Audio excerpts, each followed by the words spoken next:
வணக்கம். நம்ம முக்கியமான தலைவர்களை இன்னைக்கு அண்ணாதுரை பத்தி பார்க்க போறோம். இவர் பேரறிஞர் அண்ணான்னு சொல்லுவாங்க. இவர் பேர் வந்து CN அண்ணாதுரை. இவர் கொஞ்சி வரையில காஞ்சி வர நடராச அண்ணாதுரை சொல்லுவாங்க. கொஞ்சி வரையில காஞ்சி வரை ஏன் சொல்றாங்கன்னா இவர் காஞ்சிபுரத்துல பிறந்தாரு. அதே மாதிரி அப்பா பேரு நடராசன், அதனால காஞ்சி வரை நடராச அண்ணாதுரைன்னு சொல்லுவாங்க.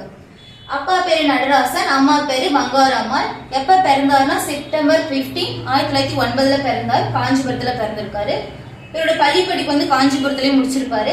கல்லூரி படிப்பு வந்து பச்சை பெண் கல்லூரி சென்னையில இருக்க கல்லூரியில் படிச்சிருப்பாரு. அங்கே மாணவ சங்க தலைவரா வந்து பொறுப்பேற்றிருப்பாரு. அதுக்கப்புறம் நீதி கட்சியில வந்து சேர்றாரு. 1935 சேர்றாரு. நீதி கட்சி சார்பா திருப்பூர் செங்குந்தர் இளைஞர் மாநாடு நடக்குது. அங்க பெரியார் இருந்திருப்பாரு. பெரியார் வந்து அப்ப சந்திச்சிருப்பாரு. 35 நீதி கட்சி சேர்றாரு. 35 பெரியாரையும் சந்திக்கிறாரு. ஸ்பெசிபிக் இயர் கொஸ்டின் கேட்பாங்க. அதே மாதிரி குடியரசுத் தலைவர் குடியரசு விடுதலை பத்திரிகை தலைவர் வந்து பத்திரிகை ஒன்று நடத்திருப்பாங்க 1925. இது பெரியாரோடது.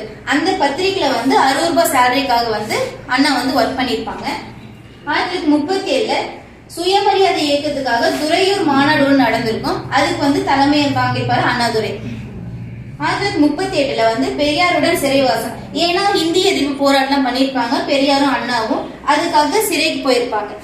அண்ணா வந்து 4 மாசமும் பெரியார் வந்து 1 மாசம் இருந்திருப்பாங்க. அங்க வந்து 2 பேருக்கும் நட்பு உறவாகுது. 1941 ஹரித்வார் பயணம், லக்னோவுக்கு பயணம் போறாரு. அங்க வந்து சில மீட்டிங் எல்லாம் நடக்கும். பெரியார் கூட்டிட்டு போறாரு. அங்க பெரியார் வந்து இவரை டிரான்ஸ்லேட்டரை தான் கூட்டிட்டு போறாரு. அங்க இருக்கும் பெரியார் அண்ணா வந்து பேச சொல்றாங்க. ஆனா பெரியார் வந்து இவர் டிரான்ஸ்லேட்டர் தான் வந்திருக்காரு, பேச மாட்டாரு சொல்றாங்க. அப்ப 2 பேரும் சில கருத்து வேறுபாடுலாம் வந்து நடக்குது. அது மூலியமா அடுத்த வருஷமே 1942 திராவிட நாடு இதழ் ஒண்ணு அண்ணாதுரை நடத்துறாரு. அது வந்து ரொம்ப பிரபலமாகுது. அப்போ அந்த திராவிட இதழ்ல வந்து அவருடைய திறமையும் வெளிப்படுது. 1943 நீதி கட்சி சார்பா திருச்சி மாநாடு நடக்குது. அதுல அண்ணாதுரை வந்து உரையாற்றாரு. 1944 சேலம் மாநாட்டுல நீதி கட்சி வந்து திராவிட கழகம் என பெயர் மாற்றம் பண்ணாரு. அதுக்கு பரிந்துரையும் முன்மொழியும் கொடுத்தவங்க அண்ணாதுரை தான். 1947 ஆகஸ்ட் 15 வந்து விடுதலை தினம்னு சொல்லுவோம். அது வந்து துக்க நாள் வந்து பெரியாரும், இன்ப தினம் வந்து அண்ணாவும் சொல்லுவாங்க. 1948 இந்திய எதிர்ப்பு, 48-65 வந்து இந்திய எதிர்ப்பு பண்ணிருப்பாங்க. இவங்க அந்த 2 பேருமே தமிழுக்கு தான் அதிக ஆதரவு கொடுத்திருப்பாங்க. இந்திய எதிர்ப்பு வந்து எதிர்த்திருப்பாங்க. இவருடைய ஒற்றுமை வந்து ஒரே மாதிரி இருக்கும். அது போற வேவ் தான் வேற வேற மாதிரி இருக்கும். 1949 செப்டம்பர் 17 கட்சி ஒண்ணு உருவாக்குறாங்க. இவங்களுக்கு அண்ணாவுக்கும் பெரியாருக்கு வந்து சில கருத்து வேறுபாடு நடக்கும். அதனால இவங்க சீடர்கள் வந்து அண்ணாவோட சீடர்கள் வந்து திராவிட கழகத்துல இருந்து திராவிட முன்னேற்ற கழகம் ஒண்ணு ஸ்டார்ட் பண்றாங்க அண்ணா தலைமையில. அதுக்கப்புறம் கட்சி ஸ்டார்ட் பண்ணிட்டாங்க. இப்போ அதுக்கான தேர்தல்லாம் நடத்தணும்ட்டு 52 67 வரை சில தேர்தல்லாம் நடத்துறாங்க. அப்படியே பார்த்தா 1952 ஸ்டார்ட் அப்போ வந்து எதுவும் சேரல. 57 பெரியாரோட கொள்கையெல்லாம் மாத்தி அமைச்சு அண்ணா வந்து கட்சி தேர்தல் நடத்துறாரு. 1957 ஃபர்ஸ்ட் தொகுதி காஞ்சிபுரத்துல நடத்துறாங்க. இது ஒரு கொஸ்டின் டேக். 1962 தேர்தல்ல தோத்துறாங்க. இவங்க யாருக்கு இதில் தோத்துறாங்க? காங்கிரஸ் இடையில வந்து தோத்து போயிடுறாங்க. அப்படி சில 50 பேருக்கு வந்து எம்எல்ஏ வந்து ஜெயிச்சிடுறாங்க.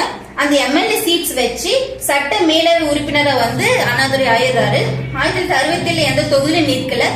சட்ட மேலவை உறுப்பினரை வச்சு 1967 சிஎம் ஆயிராரு. 138 இடத்துல வந்து வின் பண்ணிடுறாரு. 1953 குலக்கல்வி திட்டம் ராஜாஜி ஒன்று ஸ்டார்ட் பண்றாரு. அதுக்கு பெரியாரும் அண்ணா வந்து எதிர்ப்பு கொடுத்திருப்பாங்க. 1967 இப்ப கட்சியில வந்து வெற்றி பெற்றுட்டாங்க. சென்னை மாகாண சட்டமன்ற தேர்தலில் வெற்றி 138 இடத்துல வந்து வின் பண்ணிட்டாங்க. கட்சி ஸ்டார்ட் பண்ணி இப்போ சில திட்டங்கள்லாம் ஸ்டார்ட் பண்றாங்க. அப்படி பண்ணதுதான் ஃபர்ஸ்ட் படியரிசி திட்டம். 3 படி லட்சியம் 1 படி நிச்சயம்னு ஒரு கோட் சொல்லிருப்பாங்க. இது யார் சொன்னதா? அண்ணாதுரை. 1 ரூபாய்க்கு 3 படி அரிசி வந்து கண்டிப்பா கொடுக்கணும். அப்புறம் வீராணை ஒரு குடிநீர் திட்டம் வந்து இன்ட்ரோடியூஸ் பண்ணிருப்பாங்க. அதை நடைமுறைப்படுத்திருப்பாரு அண்ணாதுரை. சுயமரியாதை திருமண சட்டம் வந்து கொண்டு வந்திருப்பாரு. 1967 இந்து திருமண திருத்த மசோதா வந்து ஃபர்ஸ்ட் இன்ட்ரோடியூஸ் பண்ணது வந்து அண்ணாதுரை தான். அடுத்த வருஷமே சுயமரியாதை திட்டம் வந்து 1968 வந்து நடைமுறைப்படுத்திருப்பாங்க. சுயமரியாதை திருமண சட்டம் என்னன்னா அவங்களுக்கு பிடிச்ச மாதிரி லைஃப் வாழலாம். இந்த கோவில் சமஸ்தானம் அப்புறம் இந்த சாங்கி சடங்குலாம் இல்லாம திருமணம் அவங்களுக்கு பிடிச்ச மாதிரி வாழ்க்கையை வாழலாம் வந்து சுயமரியாதை திருமண சட்டம் வந்து கொண்டு வந்திருப்பாங்க.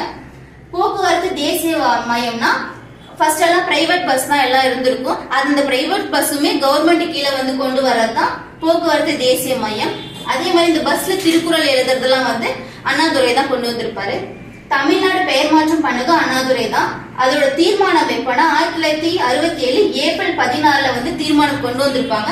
நடைமுறை எப்பனா 1969 ஜூன் 14 வந்து நடைமுறைப்படுத்திருப்பாங்க. இரண்டாம் உலக தமிழ் மாநாடு, ஃபர்ஸ்ட் மாநாடு வந்து மலேசியாவில் நடந்திருக்கும். இரண்டாவது மாநாடு வந்து சென்னையில நடந்திருக்கும். இது எதுக்காகனா பீச் அங்கங்க சிலை சிற்பம் எல்லாம் வந்து உருவாக்குறதுக்காக இந்த மாநாடு நடந்திருக்கும். அப்படிதான் கண்ணகி சிலையும் வந்து வச்சிருப்பாங்க அண்ணாதுரை. 1920 இது இருமொழி கொள்கையை வந்து நடத்திருப்பாரு அண்ணாதுரை. குடிசை மாற்று வாரியம் வந்து இன்ட்ரோடியூஸ் பண்ணிருப்பாங்க. குடிசை மாற்று வாரியம்னா குடிசை இல்லாம ஏழை மக்களுக்கான வீடு வாரியம் தான் இந்த குடிசை மாற்று வாரியம்.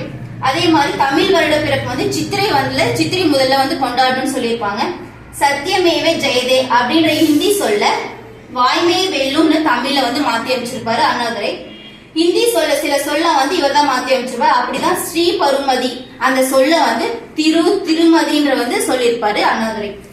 1968 டாக்டர் பட்டம் கொடுக்குறாங்க அண்ணாதுரைக்கு. எந்த பல்கலைக்கழகம்னா அண்ணாமலை பல்கலைக்கழகம் கொடுத்திருப்பாங்க. 1929 அந்த பல்கலைக்கழகம் ஸ்டார்ட் பண்ணது. 68 அவருக்கு பட்டம் கொடுக்குறாங்க. 2009 5 ரூபாய் நாணயம் வந்து இவருடைய உருவம் போட்டு ஒன்னு ஸ்டார்ட் பண்ண வெளியிட்டு இருக்காங்க. அண்ணாதுரையோட உருவம் போட்டு 2010 நூலகம், நூற்றாண்டு நுழைவு நூலகம் வந்து 2010 அவரோட நினைவா வந்து கட்டியிருக்காங்க.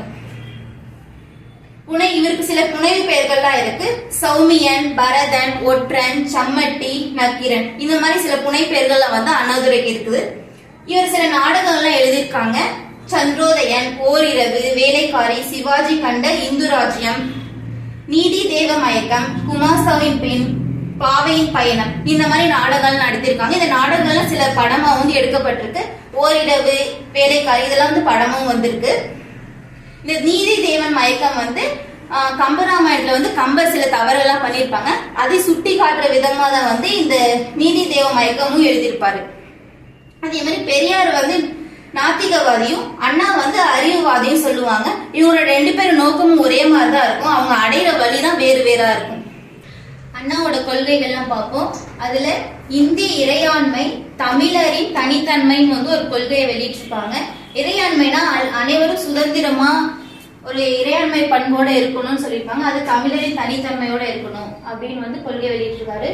மாநில சுயாட்சி, மாநில சுயாட்சினா மத்திய அரசுக்கு எந்த அளவுக்கு அதிகாரம் இருக்கோ அதே மாதிரி மாநிலத்துக்கும் இருக்கணும்னு சொல்லியிருப்பாரு.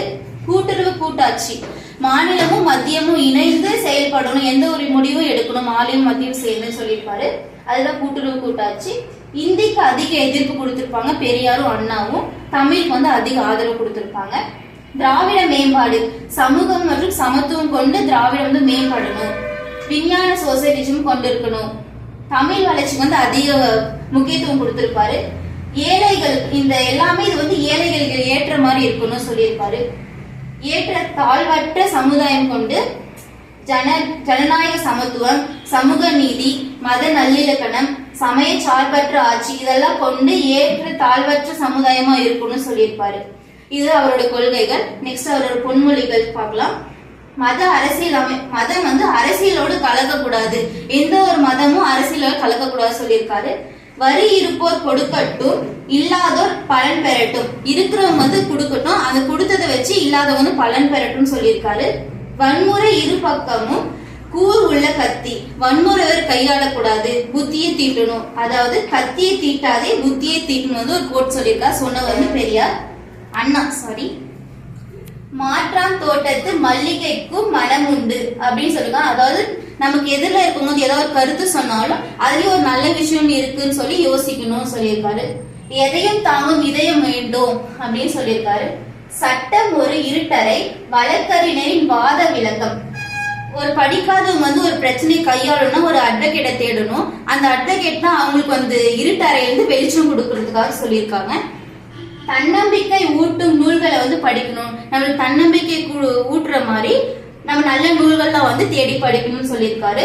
நல்ல வரலாறுகளை படித்தால் உள்ளத்தில் புது முறுக்கு உண்டாகும். நல்ல வரலாறுகளை படித்தால் உள்ளத்தில் புது முறுக்கு உண்டாகும். நல்ல வரலாறுகளை நல்ல புத்தகங்களையும் தேடி படிக்கணும்னு வந்து அண்ணா சொல்லியிருக்காரு. இளைஞர்களுக்கு பகுத்தறிவும் சுயமரியாதையும் தேவை. இளைஞர்கள் உரிமை போர்வையின் ஈட்டிகள் வந்து குறிப்பிட்டிருக்காங்க எங்கஸ்டர். நடந்தவை நடந்தவையாக இருக்கட்டும், இனி நடப்பவை நல்லவையாக இருக்கட்டும் ஒரு கோட் சொல்லியிருக்காரு. சொன்ன வந்து பேரறிஞர் அண்ணா. 1969 பிப்ரவரி 3 வந்து அண்ணா வந்து மரணம் அடைஞ்சிருப்பாங்க. அவருடைய இறுதி சடங்குல வந்து 1.5 கோடி பேர், அந்த கூட்டம் வந்து அவ்வளவு கூட்டம் இருந்திருக்கும், அதையும் குறிப்பிட்டிருக்காங்க. 1972 அக்டோபர் 17 வந்து அதிமுக அண்ணா திராவிட முன்னேற்ற கழகம் வந்து உருவாயிருக்கும். அண்ணாவோட ஆட்சியில வந்து இருந்த அமைச்சர்கள் வந்து வேளாண் துறை அமைச்சர் வந்து கோவிந்தசாமி, கல்வி மற்றும் தொழில்துறை நெடுஞ்செழியன், சுகாதாரத்துறை வந்து சாதிக் பாக்ஷா, சட்டம் மற்றும் கூட்டுறவோட அமைச்சர் வந்து மாதவன், பொதுப்பணி துறை வந்து கலைஞர், தாழ்த்தப்பட்ட மக்கள் நலத்துறை துறையோட வந்து சத்தியவாணி முத்து. இவங்க ஒரு பெண். இதுல வந்து ரொம்ப இம்பார்ட்டன்ட் பொறுத்துக்களை கொடுப்பாங்க. அடுத்து ஒரு ப்ரீவியஸ் கொஸ்டின்ஸ் பார்க்கலாம். நடேசன் அண்ணாதுரை வந்து அறிஞர் அண்ணா என்று அழைத்தவங்க வந்து பாரதிதாசன். இது ப்ரீவியஸ் கொஸ்டின். திராவிட நாடு இதுல வந்து வார இதழா வந்து வெளியிட்டிருப்பாங்க. கொடுமுடி கோயிலம் என்ற பட்டத்தை வந்து KP சுந்தரம்பாள் வந்து வழங்கியிருப்பாங்க அறிஞர் அண்ணா. தேங்க்யூ.